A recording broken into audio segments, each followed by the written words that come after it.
et joie. Amen. Frères et sœurs bien-aimés, nous avons écouté la parole de Dieu et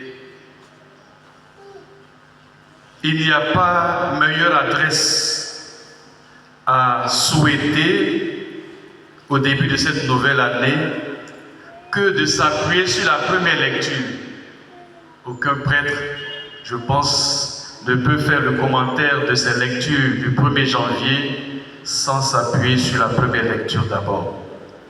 Et je voudrais m'appuyer sur la première lecture que nous venons d'entendre et emprunter les paroles de cette première lecture pour vous souhaiter la bonne année. Alors la première lecture disait ceci: que le Seigneur vous bénisse et vous garde. Que le Seigneur fasse briller sur vous son visage. Qu'il se penche vers vous et vos familles. Qu'il vous apporte la paix. Ce sont les souhaits que je voudrais formuler à l'égard de chacun et de chacune d'entre vous au début de cette nouvelle année. Je reprends. Que le Seigneur vous bénisse. Bénir, c'est quoi? Bénir, c'est dire du bien, c'est pas ça? Bénir, c'est dire du bien. Qu'en cette année 2026, le Seigneur ne dise que du bien de chacun d'entre vous. Là où les hommes peuvent vous juger, où les hommes peuvent vous vilipender, où les hommes ne peuvent pas apprécier votre valeur, que le Seigneur, tous les jours de votre vie, qu'il vous bénisse, qu'il dise du bien de vous. Quand Dieu dit du bien de quelqu'un, mais le reste arrive. Donc que le Seigneur vous bénisse et qu'il vous garde dans la santé, qu'il vous garde dans l'unité, qu'il vous garde dans l'amour les uns à l'égard des autres. Et puis, que le Seigneur fasse briller sur vous son visage. Ah. Qu'il vous apporte la paix.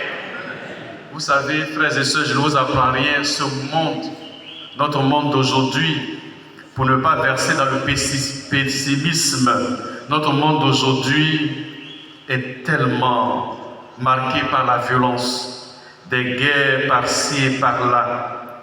Et en cette année donc, je voudrais souhaiter à chacun la paix. Non pas une paix simplement extérieure, mais une paix profonde, une paix du cœur, une paix qui vient de Dieu.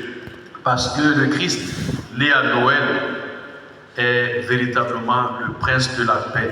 Que chacun, à son niveau personnel, puisse goûter à cette paix, à la paix qui vient de Dieu. Frères et sœurs bien-aimés, nous fêtons aujourd'hui Marie, Mère de Dieu. Et en quoi est-ce que Marie est Mère de Dieu?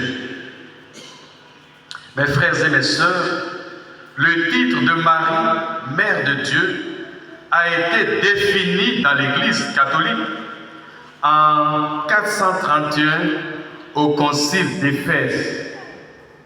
Mais depuis toujours, la dévotion populaire avait osé appeler Marie Théotokos, Mère de Dieu.